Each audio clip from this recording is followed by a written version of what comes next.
अगदी हॉटेलसारखी चव बरं का, ते पण फक्त 15 मिनिटामध्ये. हो हो, अगदी हॉटेलसारखी 15 मिनिटामध्ये ही पनीर चिल्ली घरच्या घरी बनून तयार होते. जशी रेस्टॉरंटमध्ये मिळते ना, सेम तशीच चव आता घरीच मिळत असेल तर रेस्टॉरंटमध्ये जायची गरजच काय. चला, सगळ्यात अगोदर थोडं कॉर्नफ्लॉवर, थोडा मैदा, त्यामध्ये काळे मिरे पावडर, चवीनुसार मीठ आणि आलं लसणाची पेस्ट घालून छान पाणी घालून हे थोडं बॅटर बनवून घ्यायचं आहे. त्याला घट्ट ठेवा, जास्त पातळही नको. त्यामध्ये पनीरचे क्यूब कट केले घालून मस्त हे फ्राय करून घ्यायचं आहे आपल्याला तेलामध्ये. कमीत कमी 2 ते 3 मिनटं लागतात. छान क्रिस्पी झाले की याला काढून घ्या. अशा प्रकारे सगळे पनीर फ्राय करून घ्यायचे आहेत आणि बाजूला ठेवूया थंड करायला.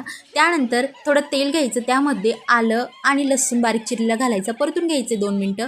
त्यामध्ये एक कांदा, शिमला मिर्च मस्त असे क्यूबमध्ये कट केलेली परतून घ्यायची आहे. इकडे सॉसेस तयार करून घेऊया. सॉससाठी सगळ्यात अगोदर चिल्ली सॉस, सोया सॉस आणि टोमॅटो केचप घेतलेला आहे. त्यामध्ये कॉर्नफ्लॉवर घालून, पाणी घालून छान असं एक आपल्याला घोळ तयार करून घ्यायचा आहे. तो आपल्याला टोमॅटो आणि शिमला मिर्चमध्ये घालून छान परतून घ्यायचा आहे. त्यामध्ये फ्राय केलेले पनीर घालायचे आहेत आणि तयार आहे आपली पनीर चिल्ली. नक्की ट्राय करा, खूप छान लागते.